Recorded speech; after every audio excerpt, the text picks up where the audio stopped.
Bom dia, está no ar o Boletim Primavera.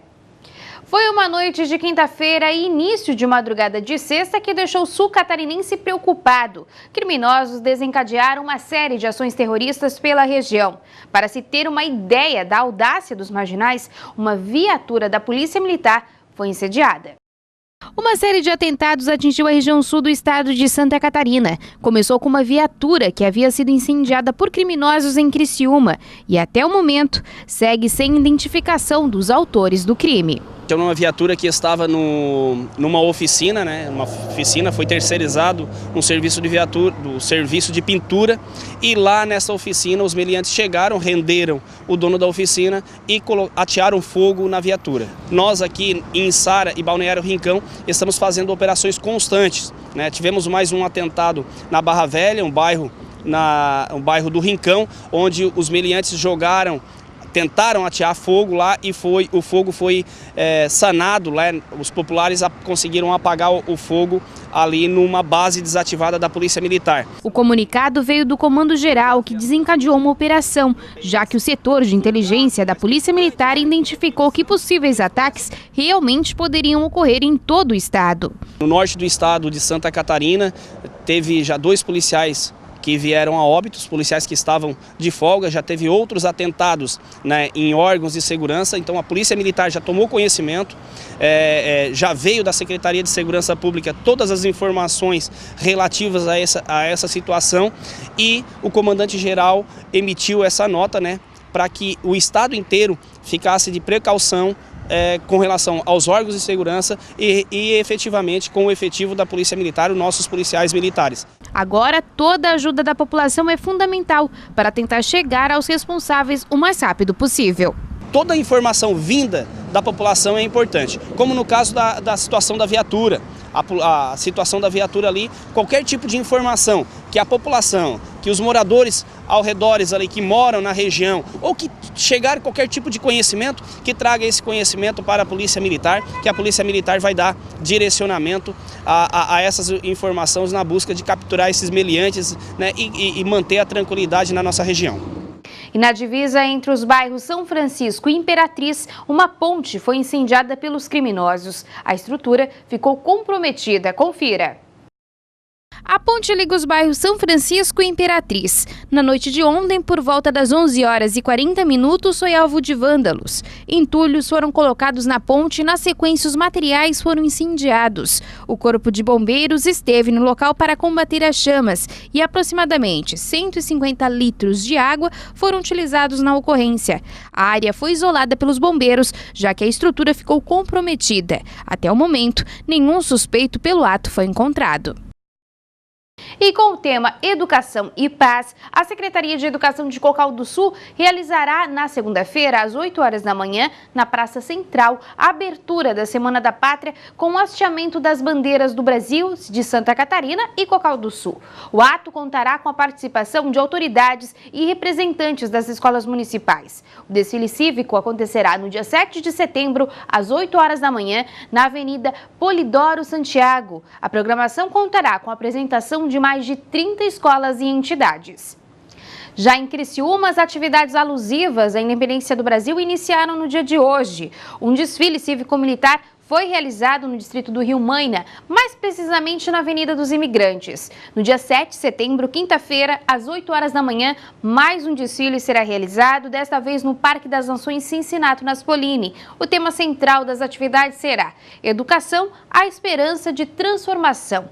De acordo com a secretária municipal de Educação, Roseli De Luca, o desfile foi dividido em 2 dias em virtude da quantidade de entidades participantes. E iniciaram nesta sexta-feira as atividades do Setembro Amarelo. Neste ano, as ações serão voltadas à prevenção do suicídio, o apoio para quem pensa em atentar contra a própria vida, assim como a identificação de atitudes que possam deflagrar um suicida em potencial, serão os pontos fortes da campanha. O mês de setembro chegou e com ele a campanha Setembro Amarelo, que vem reforçar a luta em favor da vida. Esse ano nós estamos trabalhando a nível nacional, Doe um Minuto, Mude uma Vida, proposto pelo Instituto Internacional de Prevenção ao Suicídio, que é conversar com as pessoas, O Setembro Amarelo nada mais é do que levar para a sociedade esta preocupação de que suicídio é uma situação de saúde pública, sim. Os familiares devem ficar atentos a todos os sinais e conversar com essa pessoa que às vezes precisa apenas ser ouvida. Aqui no CVV nós temos essa proposta, esse dizer, esse ditado que nós temos. Quem fala em suicídio é um suposto, né? É alguém que está pensando nisso. Então, quando a pessoa fala nisso, cuidado. É pedido de socorro, sim. Por incrível que pareça, enquanto eu estou pensando nisso, eu estou pensando em dar um ponto final em uma situação que pode ser modificada lá na frente. Experiências, de vez em quando a gente recebe ligações nos agradecendo por ter tido esse tempo para conversar. Olha bem, mudanças bruscas de comportamento, deixar de frequentar lugares já frequentados, se afastar do convívio de amigos, se desfazer de seus bens mais próximos. Outra situação também é não ter o cuidado com o asseio próprio, ficar muito tempo parado, não sair à busca de emprego, não sair mais de casa, estar fechado, estar trancado no quarto. São situações que chamam a atenção. Familiar, por favor, não se apavore, procure ajuda sim. Na região são diversos órgãos que trabalham diretamente com as pessoas que necessitam de ajuda e mostram que ainda existe um caminho a ser percorrido. Em Criciúma, o CVV atende das 7 às 23 horas no telefone 3439-0222 e 24 horas no 141. Também faz parte da rede de proteção à vida o Nuprevips, na Unesc, os CAPs 1, 2, 3 e AD, a SERES, associação também que trabalha com a saúde mental, a Escola de Psicologia da ISUCRE, e tantos outros, a própria PM, o Corpo de Bombeiro, a Cruz Vermelha, eles indicam, encaminham as pessoas para conversar com a gente, para ter um momento de tranquilidade, um momento de desabafo, que é muito importante nesse momento. E você que nos acompanha nesse momento, está com dificuldade, está sentindo uma situação delicada, um conflito, vivendo um conflito, por favor, não desanime. Nos procure em Criciúma 3439-0222, 3439-0222 ou 141. 24 horas nós estamos atendendo a pessoa que quer conversar. E você, precisando, nos ligue, estamos aqui à disposição. E pensando em estimular a prática da reciclagem de materiais e valorizar o ecossistema, a Fundação do Meio Ambiente de Criciúma, FANCRI, iniciou a coleta seletiva de resíduos em escolas da cidade. O Centro de Educação Infantil Jardim da Alegria, no bairro Michel, foi a primeira unidade de ensino a aderir à iniciativa que pretende conscientizar os estudantes. Ontem, a proposta foi implantada na Escola Municipal de Educação Infantil e Ensino Fundamental Antônio Minotto, no bairro São Roque. E o governo não conseguiu votar a nova meta fiscal no Congresso. A discussão entrou pela madrugada e a oposição conseguiu derrubar a sessão. A votação da reforma política também foi empurrada para a semana que vem. Há pressa para aprovação por causa do prazo das eleições. Mesmo se uma nova denúncia contra o presidente Michel Temer for apresentada pela Procuradoria-Geral da República, o presidente interino da Câmara dos Deputados, André Fufuca, disse que quer manter o calendário das votações.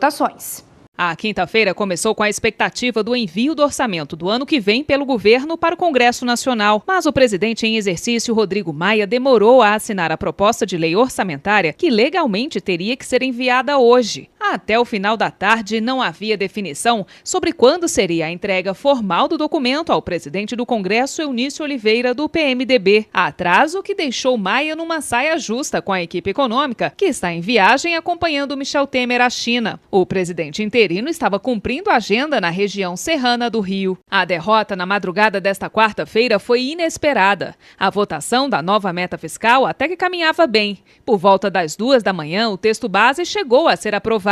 A proposta aumenta a previsão de déficit primário de 139 bilhões de reais em 2017 e de 129 bilhões em 2018 para 159 bilhões nos 2 anos. Mas ainda faltava votar os destaques, que são sugestões de mudança em pontos específicos da proposta. Dos 5, 3 foram rejeitados. A sessão se prolongou pela madrugada e o quórum mínimo necessário para prosseguimento da votação não foi alcançado. A oposição pediu diversas vezes para que Eunício Oliveira encerrasse encerrasse a votação. Deve chegar um senador de pijama aqui daqui a pouco para tentar dar os 41 que o governo precisa. Encerrar, né, presidente? Eu acho que deu para sentir que a base do governo não se preparou para enfrentar uma votação difícil dessas, né? Mas ele optou por manter a sessão, enquanto a base governista ainda ligava para senadores pedindo que fossem votar. Só pouco depois das 3h40 da manhã, Eunício encerrou os trabalhos. Neste momento, 219 deputados haviam registrado presença, quando o quórum necessário para que a votação continuasse era de 257 deputados. O governo foi obrigado a enviar a proposta com o rombo previsto anteriormente de 129 bilhões, mas é uma meta fictícia. A equipe econômica já admitiu que não será possível cumpri-la. Ontem cumprimos o nosso papel, mais uma vez o papel do Congresso Nacional com o Brasil. Com o Brasil, não é com o governo, com o país. A nova sessão no Congresso foi marcada para a próxima terça-feira, às 19 horas, para que os parlamentares possam concluir a votação dos destaques. Só depois de finalizada a votação é que o governo poderá apresentar um projeto solicitando a alteração da meta e atualizando os valores para os 159 bilhões de reais. O governo tem pressa para concluir esse processo. Prioridade que parece não ser a de alguns deputados. Na terça que vem, a nossa prioridade é votar reforma política, certo? Tem a PEC que prevê o fim das coligações e a cláusula de desempenho. Nós queremos nos concentrar sobre isso. Já conversamos com o presidente André Fufuca, que está em exercício, e ele já concordou em colocar a PEC para votar na terça-feira. Portanto, a pauta da Câmara não vai ser a pauta do Congresso. O governo já mandou o orçamento com a proposta antiga, ele pode esperar mais um pouco para terminar essa votação. A prioridade para a semana que vem é a agenda econômica, concluir a meta fiscal para que o Brasil possa sinalizar os rumos para o futuro, e após isso a reforma política retoma o protagonismo. Afinal, nós temos prazo até o dia 7 de outubro para que possamos, não só a Câmara, mas também o Senado, concluir eventuais medidas que possam acontecer. Para o líder do governo no Senado, Romero Jucá, do PMDB, o governo não foi derrotado com a não conclusão da votação. Não foi uma derrota por cansaço, porque alguns deputados, 40 deputados, 38 deputados, não conseguiram chegar, né? Faz parte do jogo, foi uma obstrução legítima, não podemos tirar o mérito da oposição, mas não é nada que crie qualquer problema pelo governo. E o governo também não conseguiu desatar outro nó. O programa Refis, que renegocia a dívida das empresas com a União, precisou ser esticado por medida provisória assinada nesta quarta-feira pelo presidente em exercício, Rodrigo Maia. O governo esperava arrecadar 13 bilhões de reais, mas depois de uma série de mudanças feitas numa comissão da Câmara, a arrecadação caiu para menos de 420 milhões de reais. A equipe econômica então decidiu esticar o prazo de adesão, que terminaria nesta quinta-feira, para até 29 de setembro. Integrantes do Palácio do Planalto acreditam em uma nova prorrogação, desta vez até 31 de outubro. O governo indicou que aceita oferecer descontos maiores aos contribuintes para viabilizar a aprovação do novo Refis, mas ainda aguarda o aval dos parlamentares para fechar o acordo. A nova proposta do governo aumenta de 40% para 60% os descontos em multas. Rodrigo Maia, que esteve na Câmara nesta quarta-feira para participar de um evento, disse que nunca acreditou na arrecadação de 13 bilhões, como previu a equipe econômica, que levava em conta o texto original da medida provisória.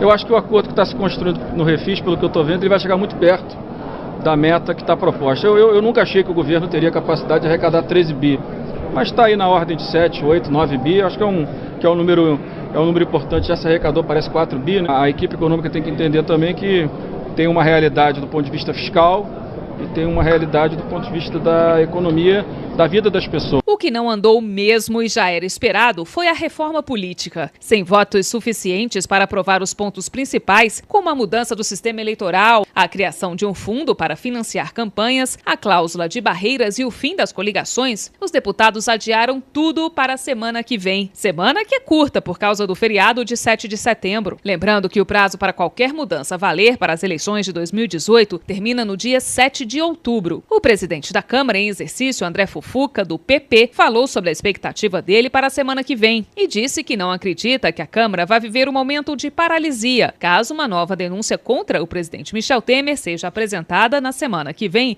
A gente não está com expectativa de paralisação, ao contrário, nós tivemos a sessão do Congresso nos últimos dias que inviabilizou a sessão da Câmara, Porém, nós temos o projeto de semana que vem pautar a reforma política. Inclusive, convocamos sessão para segunda, para terça e para quarta, justamente para podermos colocar adiante essa questão. É uma questão que a sociedade está ansiosa, o Congresso tem que mostrar uma resposta e nós iremos tentar na próxima semana. E o Criciúma está uma semana do jogo decisivo diante do Luverdense. Para os jogadores do Carvoeiro, é hora de intensificar ainda mais os treinamentos e focar na vitória. Intertemporada. Fazia tempo que o Tigre não tinha à disposição um tempo tão precioso para treinamentos. Para o zagueiro Edson Borges, uma boa oportunidade de arrumar a casa. Tá sendo muito importante, né, cara? Acho que a gente tinha algumas coisas aí para melhorar, né? Tanto na parte física, agora entrando na parte técnica.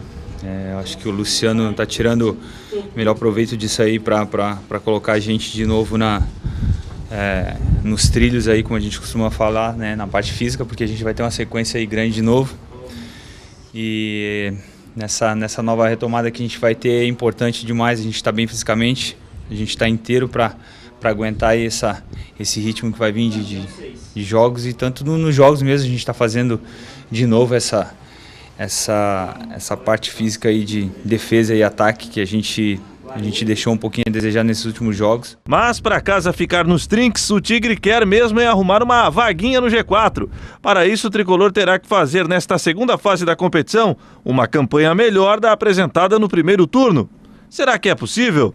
Dá, cara, acho que a gente já, se for ver, a gente já tá começando a superar, porque nos primeiros jogos não foi feito tantos pontos como estão sendo feitos. A gente agora espera aproveitar da melhor forma possível esses 2 jogos que a gente tem em casa. A gente sabe que a gente deixou um pouquinho a desejar nos últimos jogos em casa, mas mesmo assim a gente procurou pontuar fora de casa. Teve uma vitória fora de casa também, isso é muito importante. Eu acho que a gente começou o segundo turno muito bem e a gente espera tirar o melhor proveito possível agora dessas partidas em casa para que a gente possa cada vez mais estar perto do G4. E para a performance melhorar a ponto do Carvoeiro ser de fato um candidato ao acesso, é preciso melhorar um quesito na opinião do zagueiro tricolor. A gente sabe que hoje é muita transição, né? No futebol tem muita transição, a gente tem que ter essa transição rápida tanto para defender como para atacar. E a gente sabe que a gente deixou um pouquinho a desejar nisso. Até mesmo pelo ritmo de jogos, não tinha um tempo de treinamento, e isso vai começando a cair um pouquinho.